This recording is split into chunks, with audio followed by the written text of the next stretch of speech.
This is Shakita with Sell and Buy Homes Realty. Today I'm just going to go over how to prepare a sales contract for a buyer. So when we start out with or as we start to prepare the contract, what we're going to do is go into dot loop first. And then aside from dot loop, what you may want to do is in secondary window is open up the MLS and go to the property. Today, for the purposes of this video, we are going to use this particular property here. And then you also want to click here on this IMAP tab to pull up the property tax records because we'll use information from there as well. So I'm going to go back to dot loop and we can go ahead and jump in and get started. So what you do is you're going to add a loop because this will be a new loop that we're creating for that particular property. And then you can customize the property or the loop name, excuse me. I like to use the property address just because it makes it a little bit easier to kind of track which one is which. So we'll put in the property address here. And it starts to auto-populate. So as you continue to type it in, once you see the one that you're looking for, then you can go ahead and select it.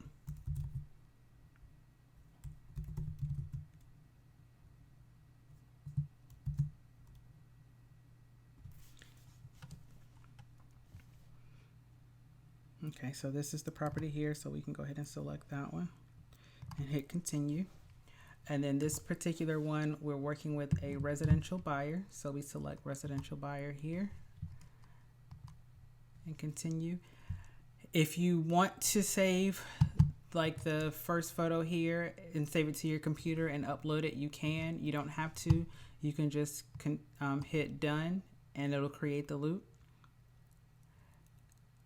And then once it creates the loop, this right here will pop up with the property address, and then you would just click view loop. So these are some of the basic documents that will be in the loop for the transaction. And these right here are the initial, this folder here is like the initial documents. Once you get, excuse me, sorry. Okay, so these are the initial documents that you start to prepare once you get started with the contract and some of the other secondary documents that you'll need. So this will be the main folder that you'll start out with as you present the offer. And then as you continue to go throughout the transaction, once they get like the seller disclosures or submit their escrow deposit, you'll put that here in this folder. Once they complete the home inspection surveys and any of those other documents here, you can add those as they come in as well. And then finally, once you get closer to closing, once you do that walkthrough and all of that stuff, this is where you're into those final documents there. Once you're in dot loop and you're starting this transaction, the first thing you want to do is go in and add the people involved in the transaction, because that's going to make it a whole lot easier once you start to fill out the additional documents. So here you'll add, so for the purposes of this, we'll have Jamar here. He's going to be working with the buyer. So he's going to be the buying agent. And then you can add a person here. So when you click this tab here, you can add a lender. I'll just put in one of the lenders that we use regularly, which is Megan. So you'll see here where she starts to, where she actually auto-populates. So you can put Megan and then the lender's email address, and then you'll select the role here, which is actually a required field. So you just scroll down the list and select loan officer, and then you can put in her contact phone number, the company name. You can put the address and all that if you want to, but the main thing we need for the lender is just the name, email address, their role, and the company they work for, and phone number. But you don't have to fill in the other information here. And then so once you fill in all that information that you need, you select add person, and so then you'll see that it generates here. And then if you add person again, I'll add myself as the buyer for the purposes of this here.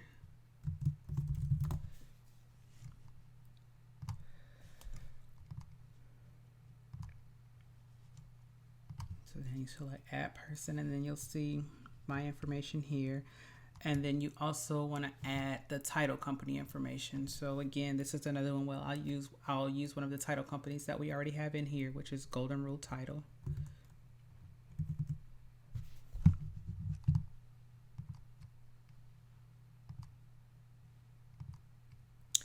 One of their their primary email address we have here, so we would just put that here.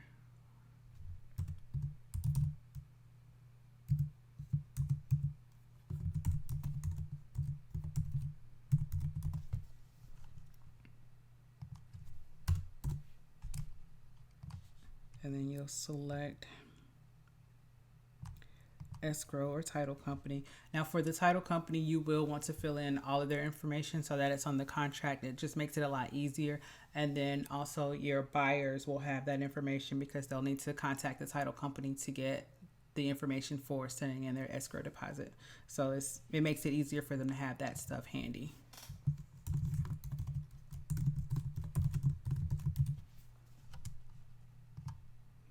So you would fill in the phone number, the street address, and all of that stuff. So then add person. And they're here as well. And then one of the things that I do, again, to make it easier, is add a person. And then I'll go here to the property tax information and just copy and paste the seller's information. And then go back to .loop and just paste it here. And for the purposes of, that didn't do what I needed to do. For the purposes of this video, I'll just do one seller rather than both. But on the contract, you want to have everyone who is listed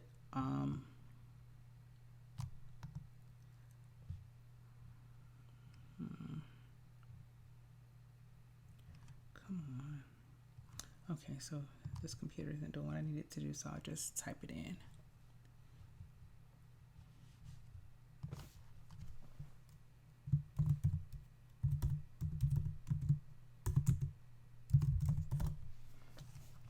And then you add the role again, so seller.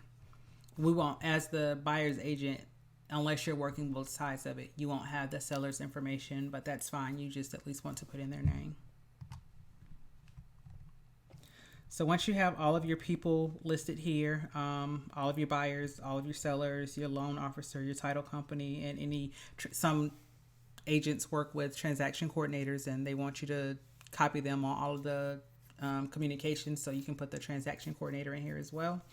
And then you'll go ahead and start working on the offer documents.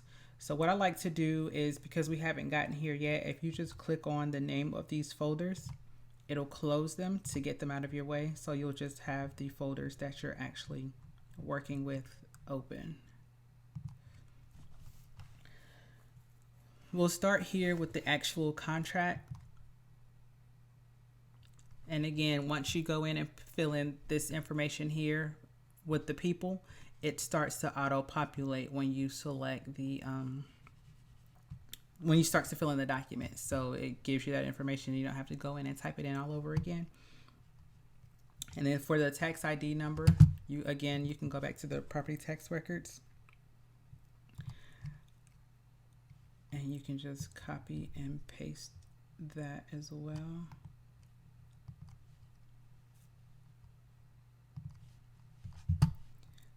So tax ID, we'll paste that, and then Jamar Brown comes up as the buying agent, and you just make sure your brokerage name is here.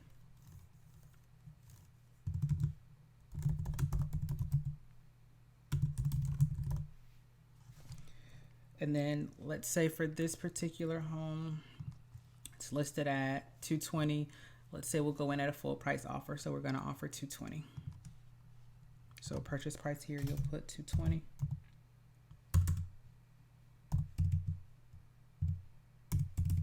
And then this right here, which just be the amount that your buyer is comfortable putting in escrow, we'll go with $2,000 for this one right here.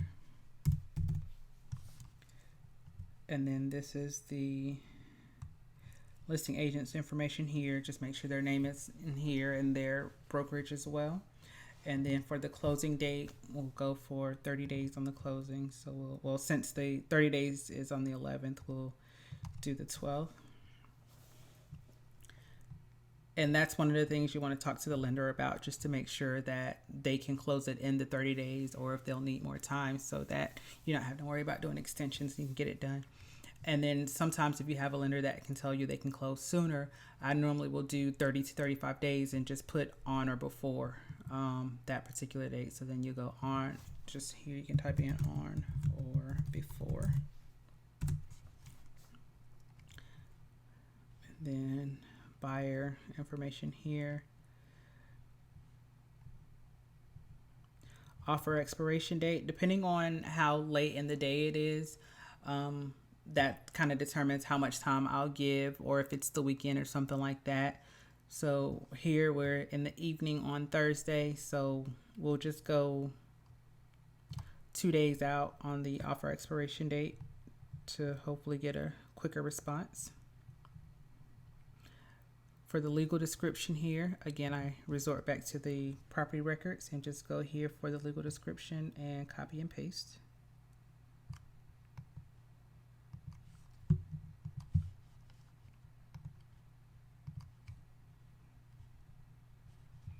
And then autofill. And then this generates the contract, and all that information populates in the contract. So you just double check here you have the seller, the buyer, the property address for the property that we're submitting the offer. And then as you scroll down to the first page, you have the purchase price, the amount of escrow, and then you want to just go through each line and make sure you have in the information that you need. This stuff here, if there's any personal property aside from like the basic stuff listed here that's going to be included in the sale, you can note it here. And then again, if there's any particular items that are excluded from the sale that they've specified, usually in the notes of the MLS or something like that, they can include that information here. So once we get to that, so for the escrow, typically the escrow deposit is due within the first 3 business days after the accepted contract. So you'll just select this box here, which is the escrow deposit is going to be made within 3 days of an accepted contract. So you put 3 there. Even though it says if left blank, then it automatically assumes 3. I like to fill in that information as well. And there'll be a couple others like that throughout the contract, but I just like to try to fill in as many boxes as possible on the contract. For here, the title company information, the address, and all that stuff will auto-populate here once you put that in when you add that, when you're adding people. And then usually this one is not something that you're going to do unless you're working a special deal where they're going to do additional deposits, but typically it's just that escrow deposit and that's it. So I would just put 0 there. And then if it's a loan where they're financing, let's say it's a FHA loan where they're financing 3.5%. So the financing expressed as or they're doing the 3.5% down. I'm sorry. So they'll be financed at 96.5. So just do 96.5% here. There's no other funds that are going to be added. So then right here, I just put balance for the remaining balance once they do all the negotiation and get all the numbers worked out. So I just put balance here. So this right here shows your offer expiration date. Right here, the closing date. For this particular line here, this right here typically doesn't apply, but if for some reason there's someone that's currently leasing the property and they're going to continue to lease it after the property is sold, then this would apply. But in most instances, the buyers are buying it for themselves, so that doesn't apply. You want to click may not assign, which means that the person that's signing this contract as the buyer is the person that plans to execute the contract and see it all the way through the end. For financing portion, if they're paying cash, you're going to select option A. If they're financing, you're going to select option B. And then typically whatever type of loan it is, for the purposes of this, we're going to just select FHA. So you select the FHA loan. And then within 30 days, or if you need if the closing is going to take longer for some reason, whether it's like some type of special loan and you need more than 30 days to close. Sometimes if it's like a 45-day loan, then I'll do like 35 days for a loan approval period versus just 30 days. So it's just kind of on an as needed basis. I mean, usually, right as of right now, the loans have been fixed, so I'll select that. But as far as like the interest rates and things like that, I don't really know, so I'll leave those blank. And then this right here just says that the buyer is going to apply for the financing within 5 days of the contract, of the effective date of the contract. So I just put 5 there in that particular section. This right here doesn't really apply, so I'll leave that blank. If there's anything that you want to ask for, if they're off, typically if we're asking for closing costs or something like that from the seller, so we'll assume that we're going to ask for $5,000 towards closing costs on this particular one. So here I just put see additional terms.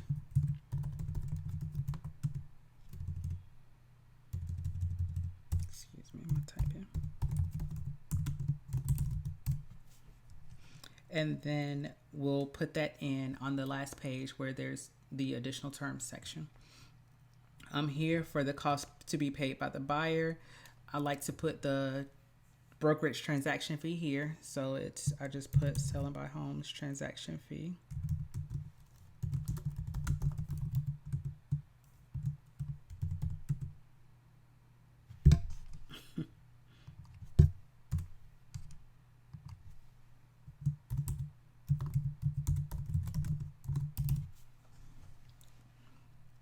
Okay.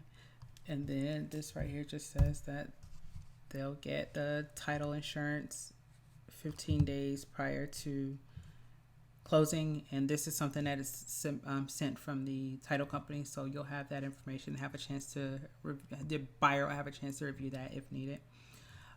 Here, usually the seller will select the closing agent and pay those fees, but in some cases, I know with a lot of HUD deals or something like that, they actually have the buyer to select the closing agent, which is the title company, and pay those fees. But typically on a regular transaction, typically the seller will select the title company.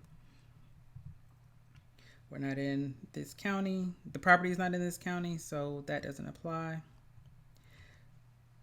If there's a home warranty being provided by the seller, then you would select the seller's paying for it, the warranty company here, and then the amount of the warranty here. If they're not asking for a warranty, you just select that. And then here, this right here is just talking about fees and assessments that'll be prorated. Typically, the seller will pay up through closing, and then the buyer pay for the time throughout from closing and beyond. Every once in a while, you might see one where they require the seller to pay everything in full prior to closing, but typically, if you want to make your offer more appealing, you want to have it prorated, so you'll select option A. Then here, they're gonna apply for insurance within 20 days after the effective date, so just put in 20 there or more if needed, but we're just kind of going based on the. All right, so right here is the property inspection section. So you always encourage your buyers to do a home inspection.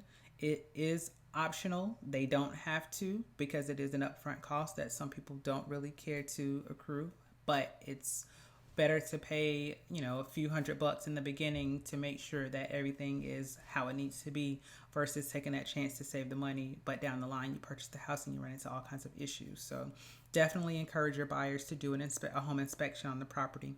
And typically about a 10-day inspection period is ideal. So in some cases, if you need 15, you can. But again, if it's a multiple offer situation and you want to make your offer more appealing, you may want to try to go with that shorter inspection period versus the 15-day. But just kind of base it on the needs of your buyer and their situation. And there's a lot of information on the contract, so if you're not familiar with the sales contract, I would recommend just kind of reading through the contract to get a better understanding of what it's stating and the things that are in it, because sometimes you will have buyers that go through everything, and they will ask you questions about the contract. So you want to be able to answer those questions that they have to make sure that you know what you're talking about, and you can explain the documents that you're sending to them, expecting them to sign.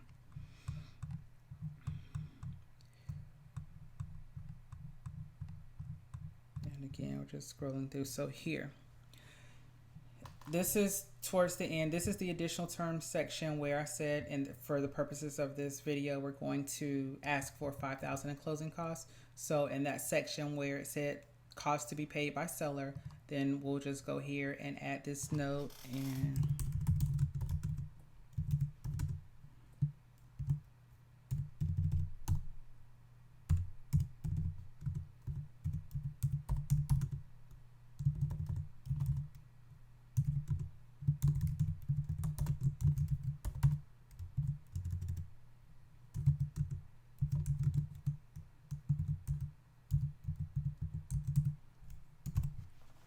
so you want to just put seller to pay $5,000 towards buyer's closing costs and prepaids. And so you save that, and then it's showing here.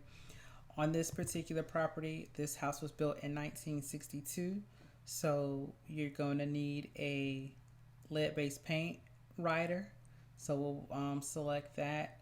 And there's no HOA, so you don't have to worry about the HOA rider or addendum. So we'll go back here. So this one, we said we're going to have FHA financing. So we're going to need the FHA addendum. And then it's not a short sale or anything, so we won't need that. We will need the lead-based paint disclosure because it is a house that was built prior to 1978. This is not in the 55 and up community, so it's not housing for older persons or anything like that. And then with this particular property, if for some reason you as the agent was interested in buying this property, then you would have to put this here, basically disclosing that you as the buyer have a interest in the property and you hold a real estate license. But in this case, I'm just acting as a buyer, and that's it, not in the capacity of an agent. So we're just going to leave that blank. But that's what that's for there. So that's pretty much the bottom of the contract. And then this is just a signature page. So buyer sign here, seller sign here.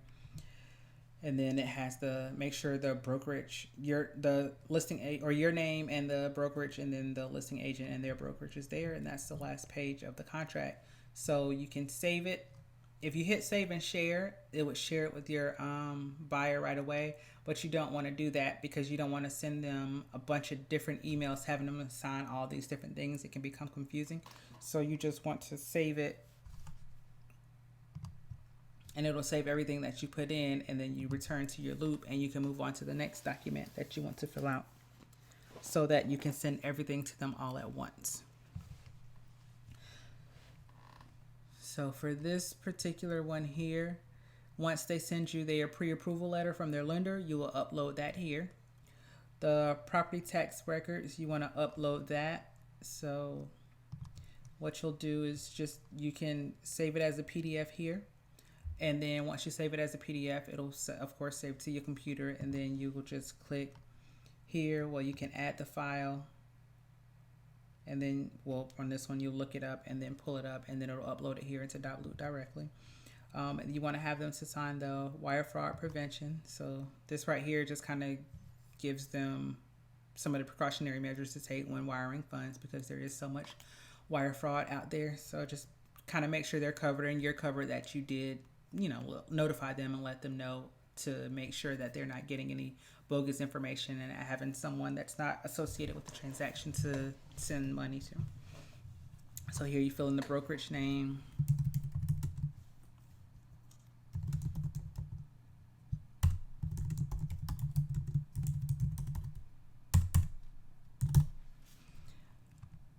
And then you print their name here, and then signature.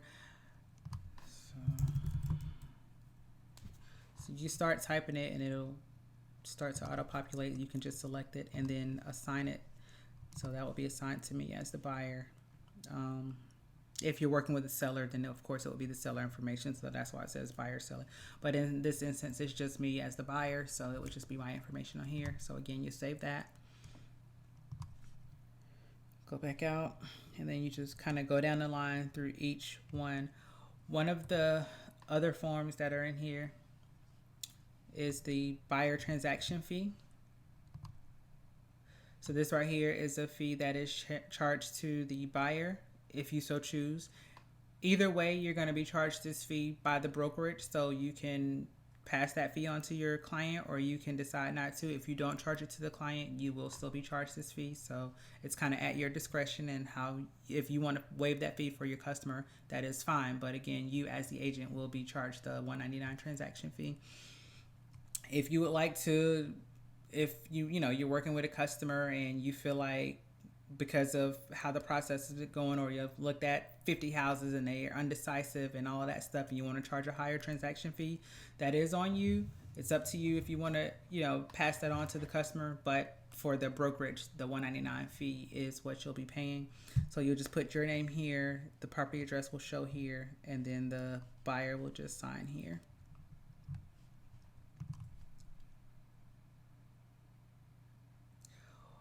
Another important step is when you're in the MLS, when you're looking at this page here, and this is, I like to save this page also as a PDF and upload it into .loop as well, just because, like, I've actually had a situation myself where the commission on a house that I sold was 2.5%, and it was just 2.5% flat on the MLS, but at closing, when the sellers received the documents, they were trying to say that there was a $350 fee that I should have also been paying in addition, or subtracted from that 2.5%. But because I was able to save this document into my .loop, I sent it over to the title company, and they were able to kind of let the sellers know that, hey, no, it just says 2.5%. There's no additional fees taken off. So I wasn't charged that additional $350. So just to have kind of everything here, how they had the listing, and they don't try to change anything on you later, I would definitely recommend saving a copy of it, but at least they have it disclosed so you're already aware, and they don't try to throw it in at the end. But you have all that information here disclosed ahead of time. Another thing, though, is if you're looking at a listing and it has this paperclip here, that means there are attachments that go along with this listing that your buyer will need to sign. So you click that, and then so this is the property description, or property disclosure, seller's property disclosure, and the lead-based paint disclosure that they'll have to sign because the house is built prior to 1978. So you'll download all of these documents here and upload them into .loop so that you can have your buyer to sign those as well.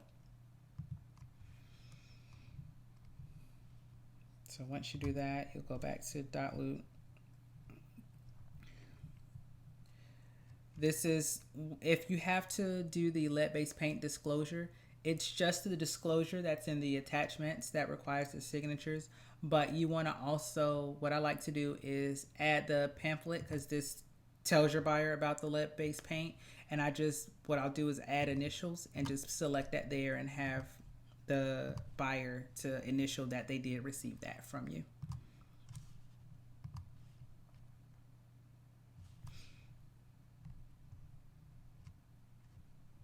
This is a home inspection disclosure. Again, this basically is just your way of protecting yourself, to where you acknowledge that you advise your seller, or your buyer, to do a home inspection.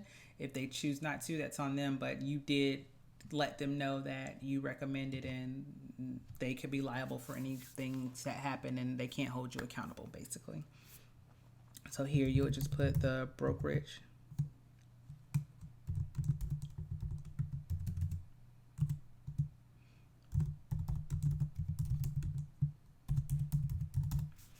And then this part will be left blank or fillable for the buyer, so they'll either select whether they choose to perform the inspection or if they choose not to, and then they'll sign acknowledging that they did receive this paperwork and whatever their choice was.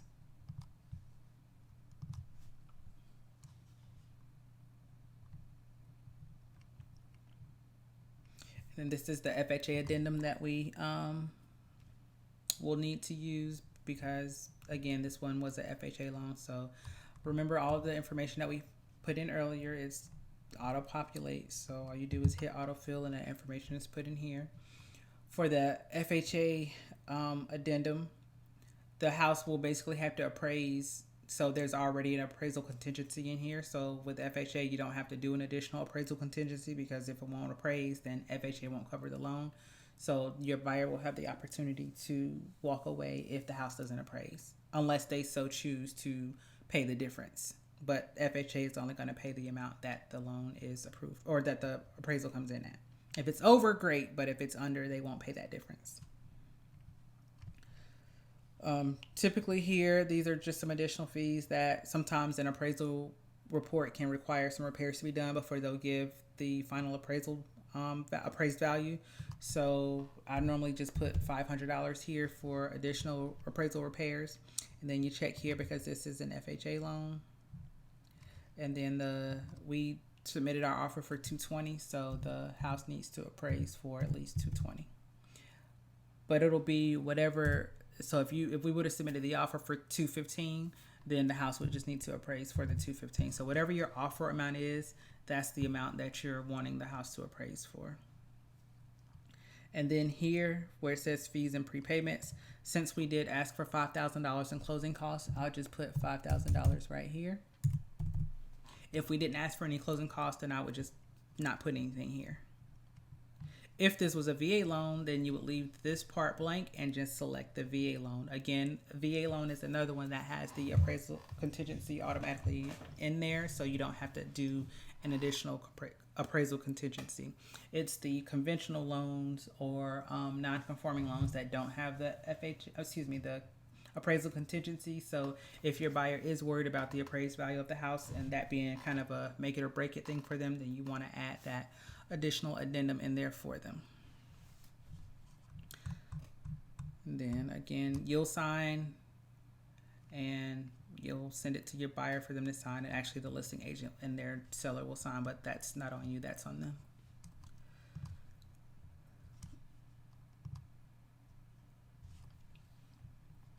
Okay, so if there are, like, let's say for instance you needed to upload some additional forms, you received HOA documents from them from the HOA. You can always click add document, and if it's saved to your computer, you just hit browse, and you can do it that way and upload whatever file you need to. In order to upload anything into .loop, it has to be in the form of a PDF file or it won't upload. And then if there's some additional documents that you need that's within .loop, there's some folders here that has commonly used documents in it. So here, this is where the Florida interactive forms, this is where most of the addendums that you may need. So let's just say that they didn't have the lead-based paint addendum in there. You could go here and look for it here. So this has the pamphlet and the lead-based paint addendum. Or let's say you wanted to do, it was a conventional loan and you wanted to do the appraisal contingency. You could start to type that in, and then you can find the appraisal contingency here. So you could just select it and hit copy, and it'll upload it to the folder. One of the other documents that you're going to need is the commission sheet to fill out to send to the broker for signatures, and then send it over to the title company for your commission. So you want to, that's not commission agreement. I don't see it in that folder. Okay, here it is. Okay, so in the interactive documents, this right here is another one that you'll need to upload, so you can copy that and it'll be right there in the folder. And once you have all of your information filled in and any documents that you may need uploaded and prepared for your buyer to sign, what you'll do is you'll just go, if you click that again, that'll go away. So all of these, so we'll click all of these that we've filled out.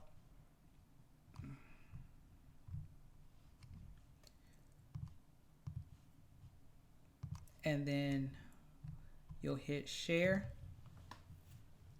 and then the buyer is usually already selected, and then it says that, so me as the buyer, I have 18 fields to sign, and then can sign. If there's just documents that they need to sign, then you would allow them to just sign. If they need to fill something out, you want to select fill and sign. Once the contract is actually executed and all parties have signed it, and you send it back to them just to have a copy, you want to just select view only, because it saves it as a PDF. Or if it's somebody that you're sending it to, that like when you're sending all of the completed documents to the title company, you just want to give them view only access where they can't make any changes. They can just view the document. But once you select this for your buyer, you hit share, and it'll email it to them automatically. And then once you receive the signed documents back from your buyer, it'll show 18 fields signed, 18 fields assigned, 18 fields completed, and then you can go ahead and send that signed contract over to the listing agent. So then you would deselect your buyer, select the listing agent. I typically like to do view only when I send it to listing agents, but some of them will ask you if you can make it can edit in private, because they use .loop as well, and it makes it a little bit easier for them to add the signature fields for their seller. But I usually just do view only and let them kind of add those fields on their own. But if they ask, I will make it to where they can edit it. And I just, whenever they send it back over, I double check everything to make sure there were no additional changes made from what I actually put in and presented on my side of it. And then you hit share, and it shares it to them as well. Once you receive that contract back that's fully executed with both buyer and seller signatures on all the documents, then you want to make sure you send a copy of that completed and executed contract back to your back to your buyer, so that they have their copy. And you also want to send it to their lender and the title company. And that's pretty much the gist of filling out a contract. The main part is making sure you have all of the necessary documents based on the particular home and any restrictions, HOA, CDD, all of that stuff. Making sure you have those proper addendums. And other than that, that is it. And if you have any additional questions, feel free to reach out to your broker. Thank you.